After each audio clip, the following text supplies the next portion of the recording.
Une bonne soirée à tous. On est jeudi le 21 mars de l'an 2024. Donc, je vous souhaite la bienvenue à cette nouvelle séance de cette réflexion sur l'Église locale. On est rendu à la séance numéro 9 ce soir. Donc, une bienvenue à tous et un gros merci pour le suivi, les questions, les commentaires, les suggestions aussi. C'est toujours bienvenu.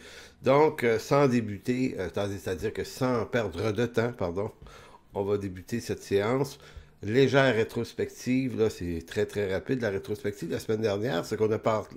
On est parti du texte de Matthieu 16, dans lequel Jésus dit je bâtirai mon église. Et on a vu tout ce que ça implique, ces simples quatre mots, mais qui finalement, dans leur signification concrète, c'est énorme toute la signification, tout ce que ça inclut et ça contient. Donc ça, c'était la séance 8. Maintenant, dans la séance 9, au menu ce soir, on entre dans le sujet de l'Église universelle et on va en parler sous deux angles très précis. Donc, premièrement, l'Église universelle en tant que réalité spirituelle de la nouvelle alliance. Donc, l'Église universelle de Jésus-Christ unit dans un seul corps tous ceux qui se confient en la grâce de Dieu ou qui trouvent refuge dans la grâce de Dieu. Donc, on va d'abord expliquer ce que c'est l'Église universelle et la distinguer de l'Église locale. L'Église locale, ça va être plutôt la semaine prochaine. Donc, j'ai choisi d'accorder plus de temps que je pensais à bien définir la distance, ou ce qui les distingue, ces deux églises-là, mais ce qui les rend inséparables à la fois. Le deuxième point ce soir, ça va être l'Église universelle toujours, mais dans sa relation de continuité par rapport au temple de Jérusalem. Il y a comme une continuité entre les deux, puis une discontinuité, c'est-à-dire que l'Église universelle n'est plus le temple de Jérusalem, mais elle en est tout de même la continuité. Donc, bien comprendre l'importance de l'Église universelle dans le dessein de Dieu permet de saisir que Dieu ne peut plus habiter un temple fait de main d'homme. Et on va expliquer pourquoi. Et tout ça, ça nous fait entrer dans l'eschatologie, toute la question des fins dernières, de certains textes qui parlent, que beaucoup de croyants pensent qu'il va se reconstruire un temple en Israël, ce qui est tout à fait possible d'ailleurs, et que Dieu va l'habiter à nouveau. Maintenant, qu'il se construise un temple, oui, ça se peut, mais que Dieu puisse l'habiter, c'est ça qui se peut pas pour des raisons qu'on va comprendre, mais avec beaucoup plus de précision ce soir. Donc, commençons d'abord de façon plus générale. L'Église universelle et l'Église locale, bien que l'Église locale, c'est le sujet de la semaine passée, je veux juste faire quelques distinctions avant de préciser tout ce qu'il y a à dire sur l'Église universelle. Bon, cette Église de Jésus-Christ bâtie par le Christ se décline en deux entités, à la fois universelle et locale. Non pas deux options d'église, mais une seule église, universelle et locale à la fois, qui couvre deux dimensions de la réalité. D'abord, la réalité de l'homme sur cette terre, en église locale, et cette église locale-là, cette réalité-là, est l'église universelle de Jésus-Christ, qui, elle, est intemporelle. Donc, une est temporelle, est terrestre, elle est physique, l'autre, elle est spirituelle, elle est de tout temps. Donc, ces deux choses, ces deux réalités, je dis deux choses, c'est même pas deux choses, c'est une seule chose, mais qui appartient à deux réalités distinctes. Donc, on ne peut pas choisir l'une ou l'autre. C'est l'une et l'autre. Tous ceux que le Père attire à Jésus sont de ce fait sauvés et appartiennent à l'Église universelle catholicos. Catholicos que l'Église catholique romaine s'est approprié le terme pour elle-même. Donc il y a les catholiques romains, mais c'est pas de ça dont on parle ici. Quand on parle d'Église universelle, on parle de l'Église sans dénomination, l'Église spirituelle de tout temps, de tout âge, qui réunit tous les sauvés. Donc c'est pour ça qu'on dit qu'on fait partie de l'Église universelle, qu'on le veuille ou pas. C'est le terme approprié, catholicos, à utiliser. Mais évidemment, on ne s'approprie pas pour nous-mêmes notre dénomination, le mot catholicos. On le laisse être cette entité englobante de tous les siècles. Et nous, ben, dans nos églises locales, on va se donner des noms, on va se donner des particularités. Les dénominations, c'est pas toujours idéal, mais c'est comme un mal nécessaire pour fonctionner, pour s'administrer. Donc le livre de l'Apocalypse nous renvoie l'image à la fois terrestre et céleste de cette Église. Et là, c'est là qu'on voit que un bon usage du livre de l'Apocalypse permet de comprendre beaucoup de choses. D'abord, dans l'interprétation qu'on devrait faire des textes qui utilisent énormément le symbolisme et les images. Et c'est pour ça que dans le livre de l'Apocalypse, l'Église, qui est extrêmement présente, d'abord par les 7 églises au début, à qui est envoyé le message, mais également toutes les images qui se suivent dans des fresques qui sont multipliées par 7, parce que le chiffre 7 prend tout l'espace dans ce livre-là. Donc, ça nous présente ce livre-là à la fois l'Église terrestre et céleste qui règne sur la terre, image de la victoire de Christ à la croix, dont le règne est tout autant dans le ciel que sur la terre, tout autant dans la terre du maintenant que dans la nouvelle terre et les nouveaux cieux. C'est pour ça que le livre de l'Apocalypse est intéressant parce que on voit la terre au siècle des siècles et on voit la nouvelle terre et les nouveaux cieux au siècle des siècles. Donc, il y a comme dans ce livre-là l'usage de symbolisme qui s'entremêle de toutes sortes de façons. Donc, Apocalypse 5, 9 et 10 nous dit « Et il chantait un cantique nouveau en disant « Tu es digne de prendre le livre et d'en ouvrir les sceaux, car tu as été immolé et tu as racheté pour Dieu par ton sang des hommes de toute tribu, de toute langue, de tout peuple et de toute nation, et tu as fait d'eux un royaume de sacrificateurs pour notre Dieu, et ils régneront sur la terre. » J'ai choisi ce texte-là parce que vous remarquerez que la fresque qui est décrite ici se passe pas sur la terre, mais se passe dans le ciel.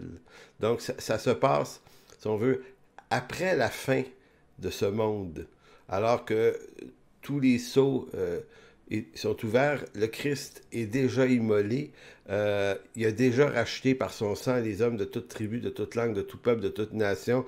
Donc, il a déjà fait d'eux un royaume de sacrificateurs pour notre Dieu, ils régneront sur la terre. Donc, on se dit, coudonc, est-ce que ça se passe en haut? En haut dans le royaume de Dieu, est-ce que ça se passe sur la terre? Eh bien, bienvenue dans le livre de l'Apocalypse, qui ramasse un peu tout un ensemble d'idées. Donc c'est pour ça qu'on croit que le royaume de Dieu commence ici-bas sur cette terre par la mort, mais surtout la résurrection de Jésus-Christ et la venue du Saint-Esprit en Acte 2 qui marque le début de cette nouvelle alliance en lui. Donc, son triomphe est déjà accompli à ce moment-là. Il n'y a plus d'autres triomphes à aller chercher. L'œuvre est complètement accomplie. Donc, c'est à la fois dans cette vie sur cette terre, puis il y en a qui vont dire « Ouais, mais on n'a pas l'impression que c'est si triomphant que ça. Le malin agit encore, l'homme est encore méchant. » Oui, mais c'est pas ça le point que le texte veut montrer ici. Il veut montrer que la victoire du règne de Christ, elle a été acquise déjà. C'est une question de temps.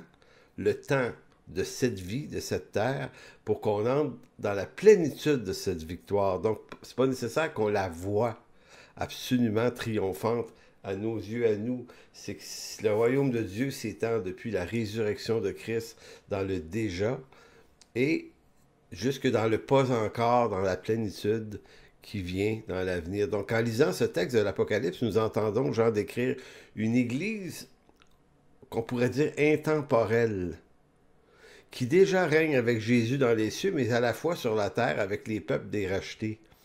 Dans le livre de l'Apocalypse, la terre est à la fois la terre actuelle, mais également dans sa poursuite vers une nouvelle terre, qui est la continuité de la nouvelle terre. Tout comme, on pourrait dire, l'Église est dans la continuité du temple, tout comme Jésus comme souverain sacrificateur et la continuité de Aaron, le souverain sacrificateur, tout comme Jésus le prophète et la continuité de Moïse le prophète. Donc vous avez dans l'Écriture toujours cette continuité. Israël, appelé de Dieu, peuple élu terrestre de Dieu, incarnait l'ombre des choses à venir. En Jésus-Christ, toutes ces choses deviennent une réalité spirituelle, mais pour l'éternité. Donc, c'est pour ça qu'il faut vraiment saisir ces nuances, cette compréhension-là, sinon on risque de donner à des textes une application, une interprétation tellement littérale que des fois ça manque de sens. Alors que quand on comprend continuité, discontinuité entre des images, des ombres et leur réalité en Jésus-Christ, mais dans le déjà, mais le pas encore, parce que c'est dans le royaume des cieux un jour qu'on va prendre toute la mesure de ça, ben, là, ça se simplifie beaucoup. Donc, ce qui ressort prioritairement de ce texte d'Apocalypse, c'est le triomphe déjà accompli du règne de Christ, autant dans les cieux que sur la terre. Et dans Matthieu 6, vous allez dans Matthieu 6, 9, là, la fameuse prière du Notre Père, qui me semble être reliée à ça. Jésus avait demandé à ses disciples, voici comment vous devez prier, Notre Père qui est aux cieux, que ton nom soit sanctifié, que ton règne vienne, que ta volonté soit faite sur la terre comme au ciel. Donc, le règne de Dieu doit venir selon la volonté de Dieu, autant sur la terre comme au ciel. Un peu comme si Jésus disait, c'est pas fait là, mais priez pour que ça se fasse. Donc, on est dans Matthieu 6, ici, versets 9 et 10. Donc, quand on va un peu plus loin, dans le même livre, Matthieu 28, Matthieu 28 et 28-18, qui est un texte que je cite quasiment toutes les semaines, là, mais à quel point ce texte-là est important, non pas seulement pour établir la mission d'Église, mais pour comprendre que Matthieu 28 est la réponse à la requête de prière du Notre Père. Le Notre Père demandait que ton règne vienne, que ta volonté soit faite sur la terre comme au ciel. Retenez l'expression sur la terre comme au ciel. Et dans Matthieu 28, 18, Jésus s'approchant leur disait ainsi, tout pouvoir m'a été donné dans le ciel et sur la terre. Donc, c'est la même expression. Dans Matthieu 6, priez pour que ça se fasse. Et Matthieu 28, ben c'est fait. Tout pouvoir m'a été donné dans le ciel et la terre. Et allez, faites de toutes les nations, non plus ici de tous les Juifs, de toutes les tribus d'Israël, mais de toutes les nations des disciples, les baptisant au nom du Père, du Fils et du Saint-Esprit. Donc, gardez en mémoire les nations ici, de Matthieu 28. Gardez en mémoire ce qu'on avait dit dans Apocalypse 5, tout à l'heure, Matthieu 5, où il était écrit au verset 9, Dieu a racheté des hommes de toute tribu, de toute langue, de tout peuple et de toute nation. Donc, c'est plus juste Israël. Tout peuple et toute nation. Donc, nous, les païens, qui sommes greffés à cet olivier franc qui était Israël et toutes les promesses, les oracles qui ont été donnés à ce peuple, maintenant, ça s'ouvre à toutes les nations et Jésus va demander que la mission s'étende à toutes les nations dans Matthieu 28, 19. Vous voyez que le tout de l'Écriture est cohérent, là. Et tout ça, ça va nous ramener tout à l'heure à relire Genèse 12, versets 1 à 3, versets 2 et 3 surtout, où Dieu avait promis à Abraham une descendance pour lui-même, le peuple juif, mais également qu'il bénirait également toutes les nations. Donc ici, on est capable de rattacher à Apocalypse 5, à Matthieu 6, à Matthieu 28, on comprend que tout ça ne s'invente pas dans le Nouveau Testament, mais prend racine dans l'Ancien, par Genèse, chapitre 12. Donc, c'est pour ça qu'on va dire de Matthieu 28, 18 à 20, cette affirmation a pour conséquence que la nouvelle alliance en Jésus-Christ débute officiellement à ce moment, au moment de la victoire de Christ, et que désormais le paradigme relationnel entre Dieu et les hommes change, pas dramatiquement, mais totalement. Dans l'Ancienne Alliance, c'est un temple, c'est un tabernacle fait de main d'homme, c'est des sacrificateurs descendant dans l'ordre de Aaron et de tout ça. Et là, dans la Nouvelle Alliance, ben ça vient changer. On se rencontre plus au temple, on va se rencontrer n'importe où et on va voir les textes qui le montrent. Donc, non plus seulement Israël, mais toutes les nations comme Dieu l'avait promis à Abraham. Et là, je vous lis Genèse 12, 2 et 3 qui dit « Je ferai de toi une grande nation, je te bénirai, je rendrai ton nom grand, et tu seras une source de bénédiction. Je bénirai ceux qui te maudissent, qui te béniront, et je maudirai ceux qui te maudiront, et toutes les familles de la terre seront bénies en toi. Donc, dans cette alliance abrahamique, cette promesse promulguée à Abraham, il y a les Juifs en premier, sa descendance, et ensuite, tout ça doit s'étendre à toutes les familles de la terre. Donc, tout est là.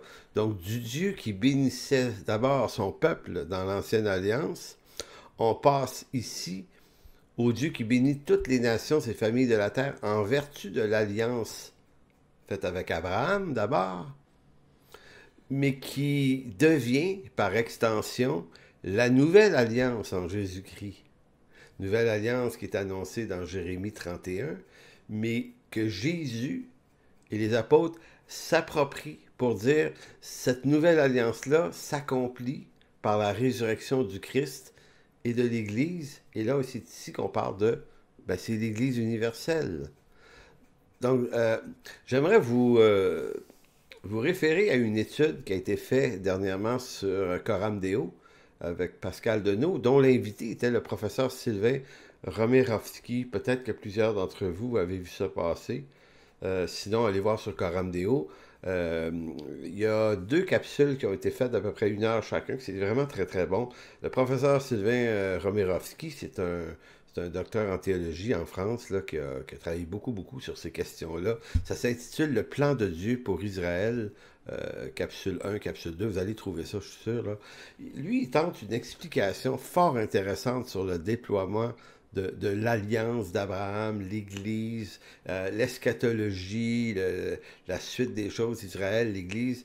C'est vraiment très, très bon. Donc, ce qu'il va dire, lui, il va parler du principe de l'entonnoir. Donc, il va expliquer ça de la façon suivante. C'est que, à partir de Genèse 12, là, Dieu approche Abraham, lui fait des promesses, fait une alliance avec lui. Et là, c'est comme un entonnoir. C'est large au début. La promesse d'Abraham, faite à Abraham, s'étend d'abord et largement à tout un peuple et sa descendance, la descendance d'Abraham.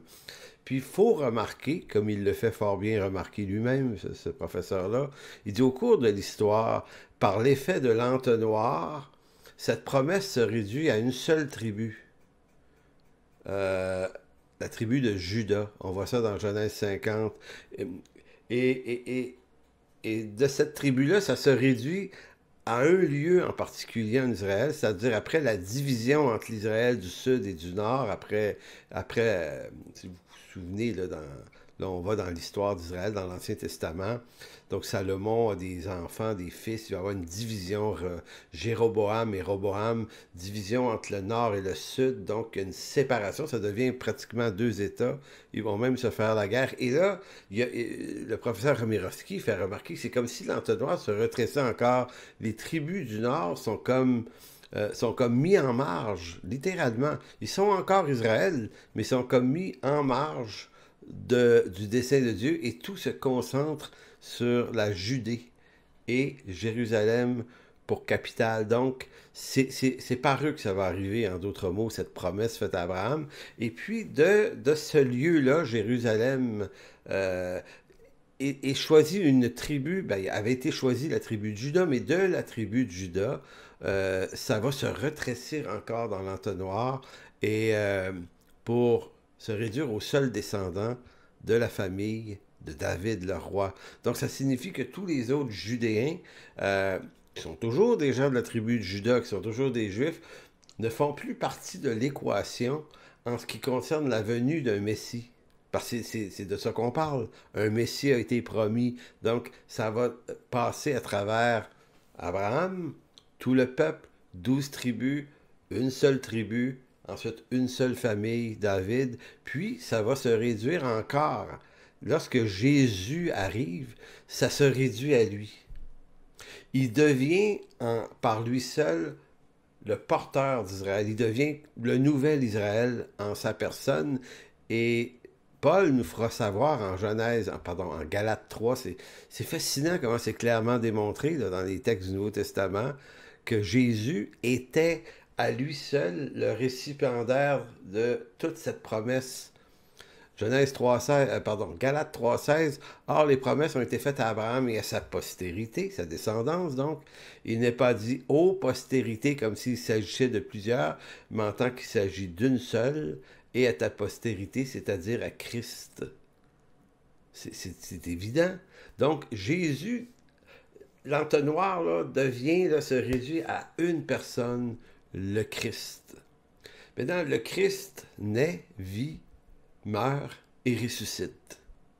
Et là, le même entonnoir, c'est comme si vous l'inversez, et là, d'une seule personne, là, ça se réélargit à nouveau.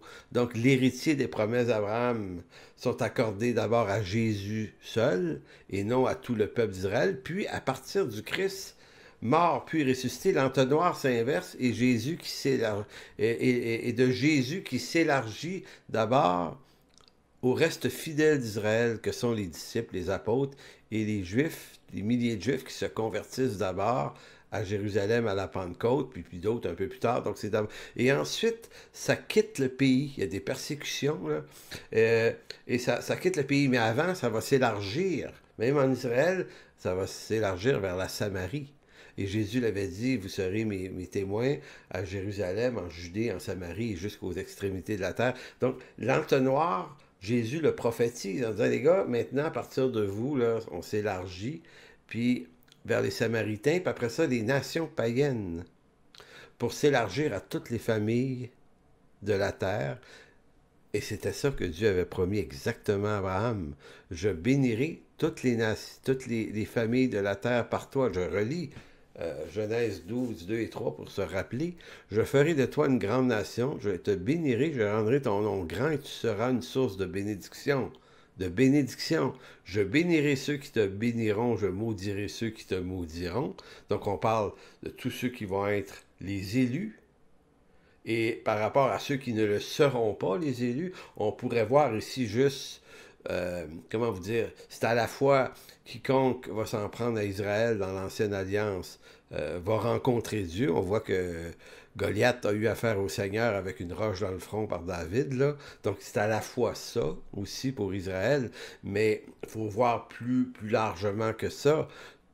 De cette alliance-là faite avec Abraham, Dieu va bénir par l'acquisition des promesses d'Abraham, et il y a ceux qui vont se détourner ou ceux qui vont refuser les attraits, la grâce de cette alliance, ben, il y a une malédiction éternelle qui les attend.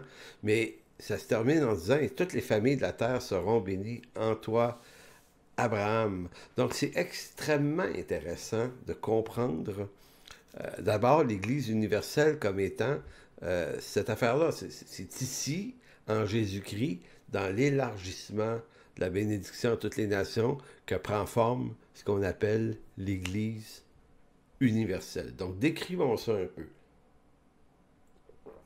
Je vous lis d'abord un texte tiré de la Confession baptiste de Londres, communément connue sous le nom de la 1689. Je ne me souviens plus quel article, là, mais celui qui s'appelle l'Église universelle. Il y a plusieurs articles dans l'Église, là, mais il y a le premier qui dit l'Église catholique ou universelle, et là, attention, on ne parle pas des catholiques romains, mais catholiques au sens universel, réel du terme, là, que l'on peut dire invisible en raison de l'œuvre intérieure de l'esprit de vérité et de grâce, comprend la totalité des élus, ceux qui ont été, sont et seront rassemblés dans l'unité sous le Christ, leur chef. Elle est l'épouse, le corps, la plénitude de celui qui remplit tout en tous. Donc, excellente définition que donne la Confession baptiste de Londres.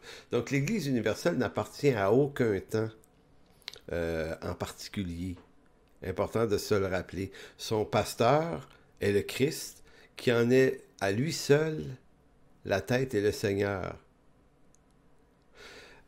Attention, que le Christ soit le berger de son Église ne nous permet pas de dire, ben, puis j'entends ça des fois, là, puisque mon pasteur, c'est Jésus. Je n'ai pas besoin de pasteur humain. Euh, Voyez-vous, il y en a qui sont habiles à essayer d'aller ramasser des éléments de cette doctrine-là pour dire, moi, je m'élève au-dessus des, des humanités imparfaites parce que moi, je suis branché sur le bon verger. En fait, c'est une hérésie de dire ça parce que c'est à la fois vrai, mais affirmer que je n'ai pour pasteur que Jésus n'est pas une preuve de grande spiritualité, mais c'est plus une forme de résistance puis de rébellion qui revient à dire, mais moi, je vais faire de ma vie chrétienne ce qui me plaît et je vais faire ça à ma manière. J'ai pour Jésus seul pour pasteur. Maintenant, pourquoi c'est un problème? Ben, parce que de ce même Jésus-là, lui a envoyé ses disciples et ses apôtres instruire. Et ces apôtres ont amené comme instruction l'établissement d'églises locales dans lesquelles il y aurait des pasteurs, des docteurs, des enseignants, des évangélistes et tout ça. Donc, l'apôtre Paul, on l'a vu la semaine dernière, et l'autre semaine avant, que il a donné, ce Jésus, il a donné à l'Église des serviteurs humains, et oui, pour établir si on veut, l'ordre de l'Église locale. Donc, quelqu'un qui dit, moi, je suis pas besoin de ça, moi, je suis branché au ciel, écoutez, c'est juste une forme d'orgueil. Et il faut que, si c'est votre cas, sortez de là. Restez pas là parce que c'est pas sans importance devant Dieu, parce que marcher dans l'obéissance de Christ, en se prétendant sous le Christ seul, c'est une fausse preuve d'obéissance. Il faut obéir à l'entièreté du message du Nouveau Testament et pas juste en prendre ce qui fait notre affaire. On dit de l'Église universelle qu'elle est invisible et mystique. Pas mystique au sens qu'elle fait des choses mystérieuses, mais mystique au sens qu'elle est difficile à discerner. C'est qui? C'est quoi? Dans l'Église locale, il y a des incroyants aussi, qui se croient peut-être croyants, mais qui sont là pour toute autre raison.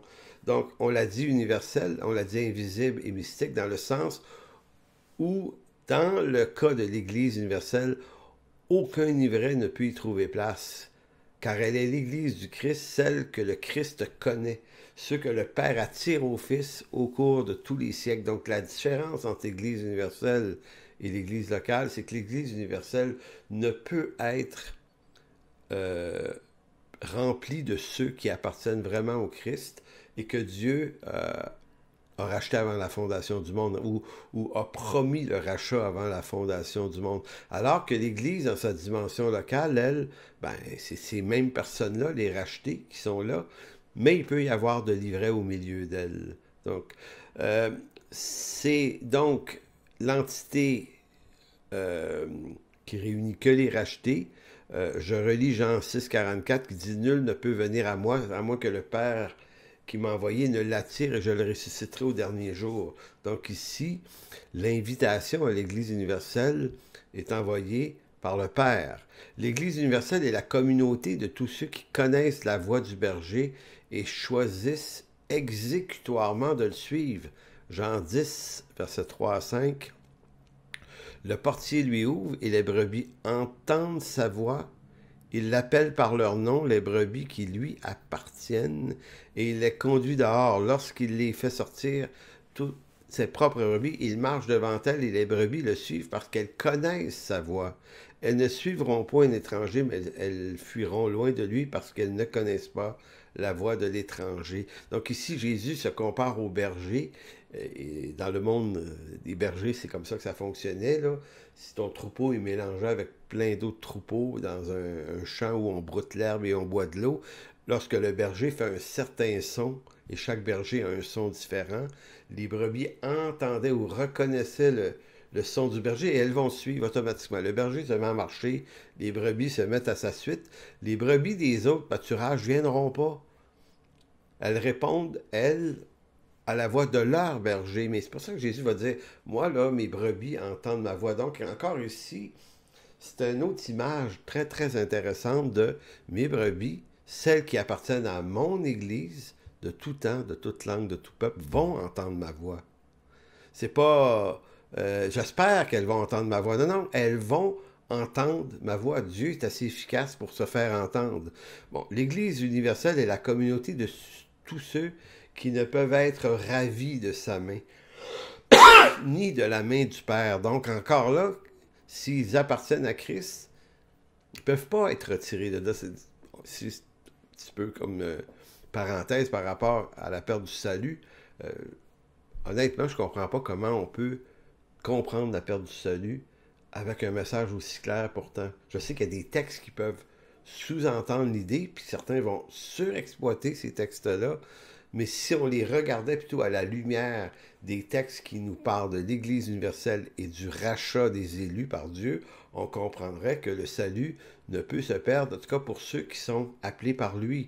Donc, Jean 10, 27 va dire ceci: mes brebis entendent ma voix, je les connais et elles me suivent, je leur donne la vie éternelle, elles ne périront jamais. Elles ne périront jamais. En tout cas, celles qui connaissent ma voix ne périront jamais. Personne ne peut les ravir de ma main, disait Jésus là, dans Jean 10, 27, 28. Donc pour Dieu qui voit la fin, qui voit sa fin à l'Église, et depuis son commencement, pardon, mais cette Église est toujours présente devant ses yeux. Lui, ce qu'il voit, il ne voit pas juste 2024, il voit depuis le début tous ceux qui lui appartiennent. Il est omniprésent.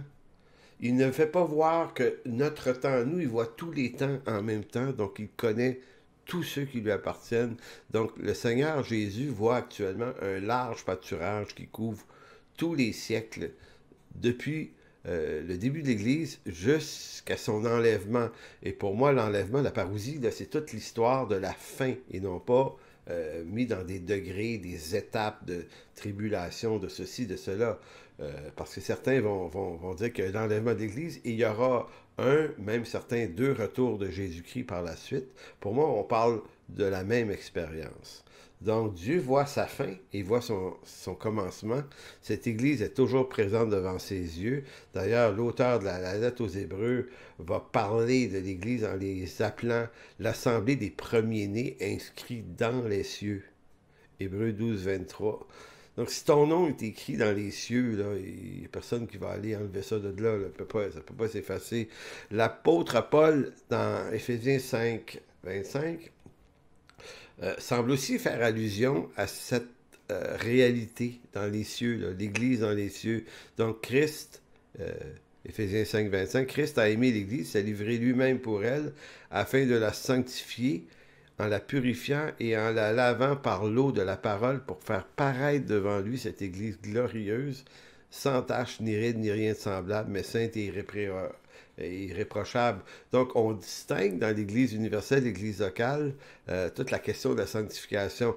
L'Église locale est dans un processus de sanctification, ici-bas, mais l'Église dans les cieux, elle est déjà sans tache, ni ride, ni rien de semblable, elle est déjà sainte et irréprochable.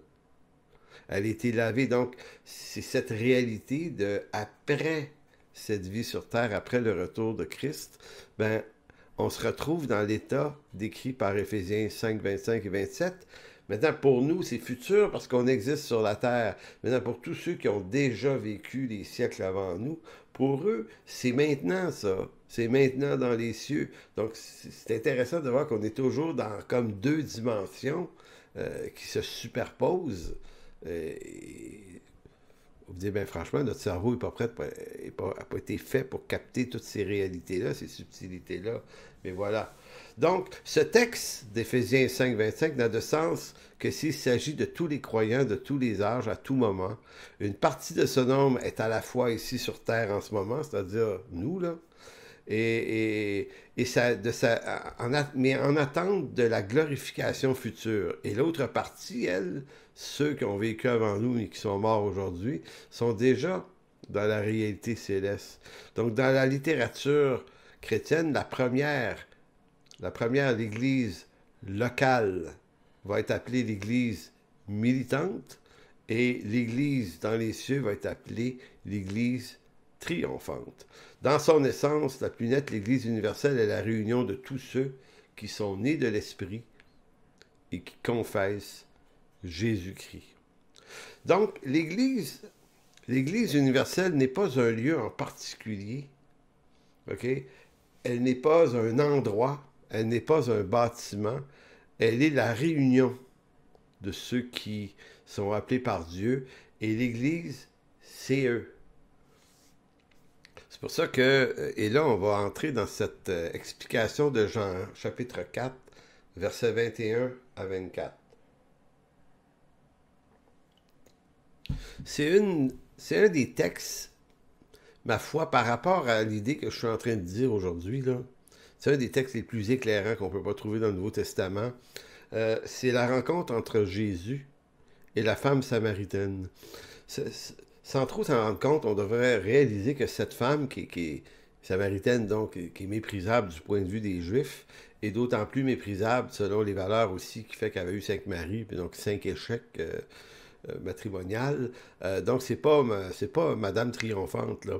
Pourtant, à elle, Jésus va dire des choses extraordinairement grandes et précieuses sur l'avenir eschatologique et historique de l'Église. Donc, elle vient en Samarie. À Samarie, il y a le mont Carmel. Sur le mont Carmel, il y avait eu un temple qui avait été bâti par les Samaritains qui ne reconnaissaient que le Pentateuque, les 5 premiers livres de la Bible.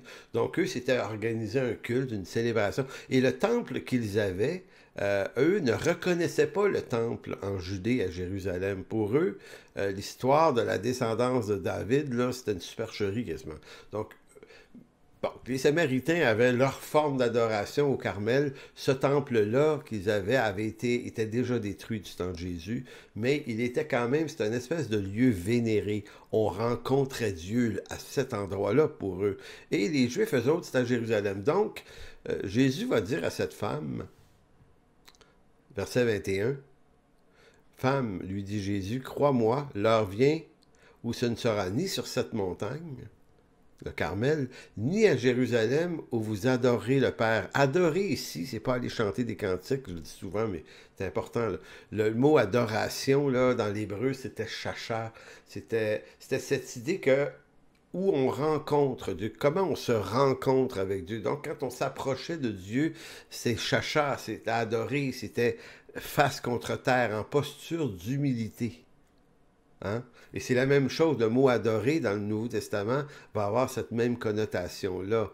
Donc, le lieu où on se rencontre avec Dieu. Donc, en Israël, il y avait 2 places. Au Carmel pour les Samaritains, à Jérusalem pour les Juifs. Et Jésus dit, ça ne sera ni à Jérusalem, ni sur cette montagne.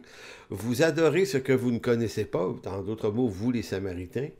Nous, Juifs, nous adorons ce que nous connaissons, car le salut vient des Juifs, vient de la Judée. Mais l'heure vient. En d'autres mots, oui, c'était ça, mais il y a quelque chose de nouveau qui s'en vient. L'heure vient et elle est déjà venue où les vrais adorateurs adoreront le Père en esprit et en vérité, car ce sont là les adorateurs que le Père demande. Dieu est esprit et il faut que ceux qui l'adorent en esprit et en vérité. Donc, il faut comprendre ce texte-là qui a une charge théologique, ecclésiologique, eschatologique extrêmement important. C'est pour ça que je dis qu'on ne réalise pas vraiment l'importance de ce texte sur la suite des événements et des choses, car en affirmant que ce ne sera ni au Carmel ni à Jérusalem où on se rencontrera, où on adorera Dieu, c'est que l'heure vient où Dieu n'habitera plus de temple fait de main d'homme. Ça ne veut pas dire qu'on ne peut pas se bâtir des églises. Mais l'Église, nos églises, ne sont pas des temples au sens du temple de Jérusalem. Ils sont des commodités à cause de la température. Il faut bien se réunir quelque part. Mais seuls ces lieux-là ne sont jamais sacrés ou sacralisables parce qu'on n'est plus dans l'alliance, l'ancienne alliance où on sacralisait, où on sanctifiait ce lieu. Dans le temple de Jérusalem et surtout dans le lieu très saint, n'entre pas qui veut. Là. C'est régi selon des ordres de structure très, très, très précises. Maintenant, quand Jésus affirme, ça ne sera plus comme ça que ça va marcher, ça va être en esprit, en vérité, il renverse, on parle ici d'un changement de paradigme total de la plus haute importance, puisque l'Église va être la communion des saints en esprit et en vérité, non plus dans un lieu sacré, un lieu saint, mais ceux qui deviennent saints, c'est les saints, les rachetés eux-mêmes. Donc, il est commun d'entendre certains chrétiens citer ce texte de Jean 4 pour parler d'une expérience spirituelle lors des célébrations du dimanche à l'église. Ils vont dire, oh, on est dans la période de louange, on va adorer Dieu en esprit et en vérité. Pour eux, c'est l'expérience de la louange, alors que le Seigneur ne parle pas de ça du tout, là, ici. Euh, Jésus n'est pas en train de dire que les chrétiens remplis de l'Esprit sont ceux qui se reconnaîtront à des moments de grande louange ou des moments de grande prière, comme si c'est comme hey, aujourd'hui, là, il y avait tellement d'onction, là, on a vraiment adoré en esprit et en vérité. Donc, c'est pas d'une expérience dont Jésus parlait par l'expression en esprit et en vérité, c'est par la disposition de la nouvelle alliance. Donc, ce ne sera plus dans un lieu fait de main d'homme, ça va être en esprit. Donc, en esprit n'évoque pas l'idée d'une plénitude soudaine pendant de la louange ou pendant un moment de prière extrêmement béni, là. Ben, tant mieux que c'est béni, ça. Non, en esprit évoque l'idée de la nouvelle naissance de l'esprit, ce qui n'était pas dans l'ancienne alliance. Donc, Jean 3,5 va dire à Nicodème, en vérité, je te le dis, si un homme ne naît d'eau et d'esprit, il ne peut entrer dans le royaume de Dieu. Pourquoi? Parce que dans la nouvelle dynamique, la nouvelle alliance en Jésus-Christ, ce n'est ni au Carmel ni à Jérusalem, c'est dans la nouvelle naissance de l'esprit. Donc, en esprit veut dire, ça va être les nés de nouveau qui vont pouvoir vivre cette réalité spirituelle. Dans Jean 16, versets 13 et 14, Jésus va ajouter, quand le Consolateur sera venu, l'Esprit de vérité, il vous conduira dans toute la vérité, car il ne parlera pas de lui-même, mais il dira tout ce qu'il aura entendu et vous annoncera les choses à venir. Il me glorifiera parce qu'il prendra ce qui est à moi et vous l'annoncera. Certains vont utiliser ce texte-là pour dire, quand tu es rempli du Saint-Esprit, tu fais des prophéties à tout vent. Non, il disait ça ici précisément aux apôtres. Les apôtres vont écrire le Nouveau Testament et le Saint-Esprit va les diriger dans cette chose. Maintenant, ce texte-là montre quand même que la nouvelle dynamique qui s'installe en Jésus-Christ n'est ni à Jérusalem ni au Carmel, mais c'est par une nouvelle sorte de vie, la vie de l'Esprit. Ce qui aura pour effet que l'Église ne sera plus commandée par un lieu saint, ni Jérusalem et ni Rome, ni nulle part. L'Église, c'est tous ces hommes et ces femmes qui, à travers la planète, se réunissent dans toutes sortes d'endroits, certains dans des bâtiments, certains en ont pas, certains dans des maisons, certains dehors, dans des champs, dans des forêts, dans des catacombes. L'Église, c'est toujours cet endroit où 2 ou 3 se rassemblent en son nom pour prendre du temps ensemble. L'Église universelle, c'est celle que Dieu connaît. Maintenant, il dit en esprit et en vérité. En vérité, l'expression en vérité n'évoque pas ici l'idée de la maîtrise de la vérité au sens théologique du terme, même si c'est important d'en avoir une bonne maîtrise, la théologie, mais évoque plutôt l'idée que le Christ est en sa personne la vérité. Jean 14, verset 6, Jésus le dit lui-même, je suis la vérité, je suis le chemin, la vérité et la vie. Nul ne vient au Père que par moi. Donc, c'est par la connaissance de la vérité qui s'incarne en Jésus-Christ qu'on vient au Père et pas autrement. Donc, c'est pour ça que l'Église universelle, là, elle est annoncée d'abord et avant tout à cette femme. C'est fantastique pour elle, ça. Tu sais, on se dit, hey, c'est pas une théologienne, là. Elle n'est pas membre du Sanhédrin, cette femme-là. Elle n'est pas scribe, rien de tout ça.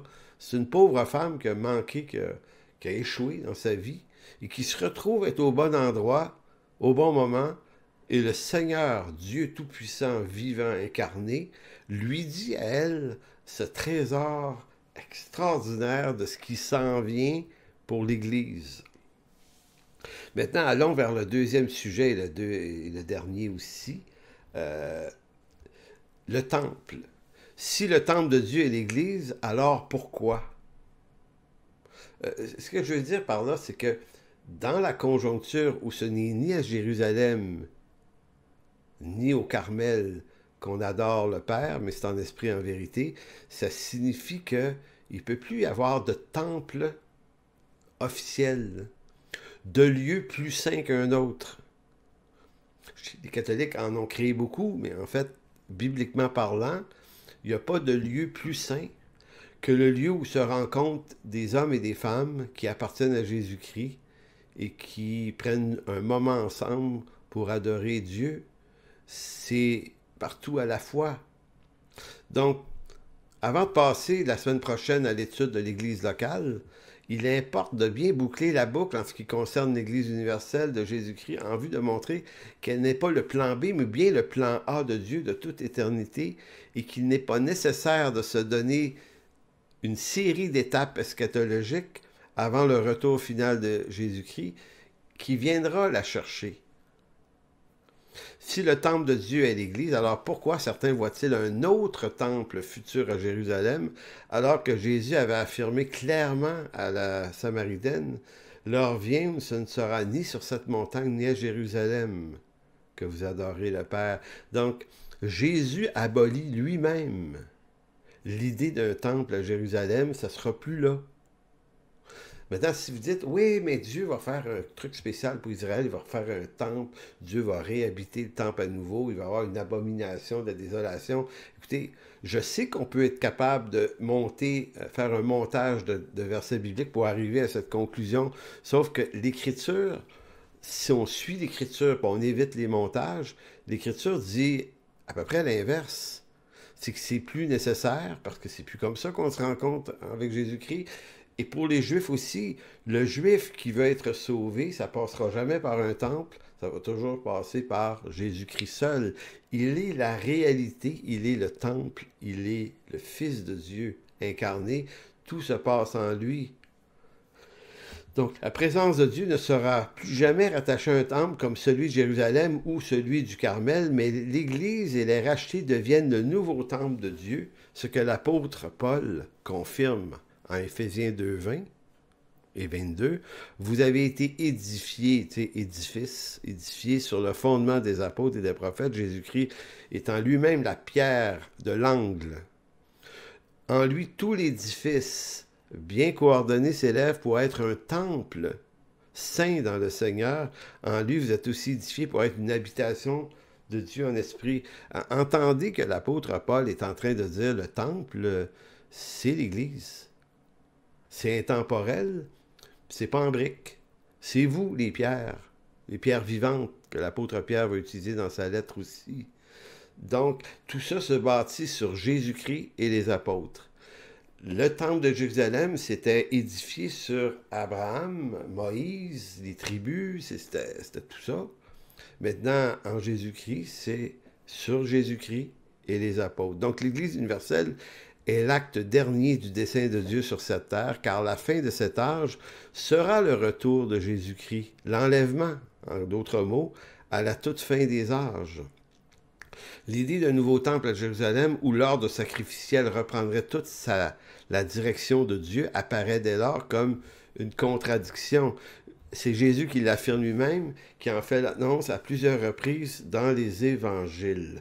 Maintenant, je vous fais tourner dans Jean chapitre 2. Il faut comprendre qu'une des raisons pour lesquelles Jésus a été crucifié, c'est parce qu'il a parlé de la déconstruction du temple. Donc, il le dit à la femme samaritaine en Jean 4, mais il ne fait pas juste lui dire ça à elle. En Jean 2, 18, les Juifs prenant la parole lui dirent « Quel miracle nous montres-tu pour agir de la sorte ?» Jésus leur répondit, « Détruisez ce temple à Jérusalem, et en 3 jours, je le relèverai. » Il l'a vraiment dit. Il dit, « Détruisez ce temple. » Et en l'an 70, ce temple va être détruit par les Romains. Mais c'est une commande de Dieu. C'est Dieu qui fait détruire ce temple-là, parce que ce n'est plus à cet endroit-là qui devient le lieu saint pour les croyants de la Nouvelle Alliance. Donc, verset 20, les Juifs lui dirent, il leur a fallu 46 ans pour bâtir ce temple, et toi, en 3 jours, tu le relèveras. Mais il parlait du temple de son corps. C'est pourquoi, lorsqu'il fut ressuscité des morts, ses disciples se souvinrent qu'il avait dit cela, et ils crurent à l'Écriture et à la parole que Jésus avait dite. Donc, Jésus avait prévu la destruction du temple. On n'ira pas là, mais dans Matthieu 26, 61, quand Jésus passe au tribunal du Sanhédrin, c'est une des accusations fomentées contre lui. On va dire, on l'a entendu dire qu'il allait détruire le temple. Donc, c'était vraiment, c'était vraiment dans le discours de Jésus que ce temple allait disparaître, euh, à disparaître pour ne plus réapparaître. Cette affirmation n'est pas rien. Jésus annonce que le miracle qu'il fera, parce qu'il lui dit, montre-nous quel miracle tu vas faire. Ben, il dit, le miracle que je vais faire, c'est que je vais vous faire détruire ce temple. Puis le nouveau temple, ça va être mon corps. Dans Marc, chapitre 13, Marc 13, 1 et 2, lorsque Jésus, ça c'est un autre épisode, lorsque Jésus sortit du temple, un de ses disciples lui dit, Maître, regarde quelle pierre et quelle construction.